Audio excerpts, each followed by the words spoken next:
Acts of the Apostles beginning from chapter 25, BSB version. Verse 1.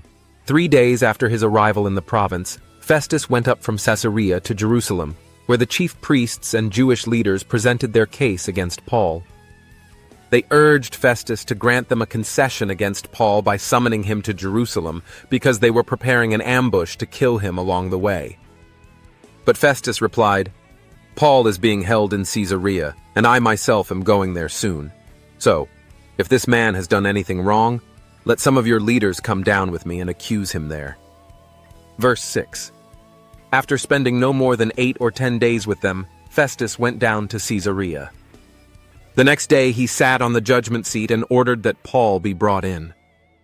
When Paul arrived, the Jews who had come down from Jerusalem stood around him, bringing many serious charges that they could not prove. Then Paul made his defense. "I have committed no offense against the law of the Jews, or against the temple, or against Caesar." But Festus, wanting to do the Jews a favor, said to Paul, "Are you willing to go up to Jerusalem to stand trial before me on these charges?" Verse 10. Paul replied, "I am standing before the judgment seat of Caesar, where I ought to be tried.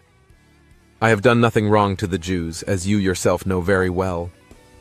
If, however, I am guilty of anything worthy of death, I do not refuse to die. But if there is no truth to their accusations against me, no one can hand me over to them. I appeal to Caesar." Then Festus conferred with his council and replied, "You have appealed to Caesar. To Caesar you will go." Verse 13. After several days had passed, King Agrippa and Bernice came down to Caesarea to pay their respects to Festus. Since they were staying several days, Festus laid out Paul's case before the king. "There is a certain man whom Felix left in prison. While I was in Jerusalem, the chief priests and elders of the Jews presented their case and requested a judgment against him. I told them it was not the Roman custom to hand a man over before he has an opportunity to face his accusers and defend himself against their charges. So when they came here with me, I did not delay. The next day I sat on the judgment seat and ordered that the man be brought in. But when his accusers rose to speak, they did not charge him with any of the crimes I had expected." Verse 19. They only had some contentions with him regarding their own religion and a certain Jesus who had died, but whom Paul affirmed to be alive.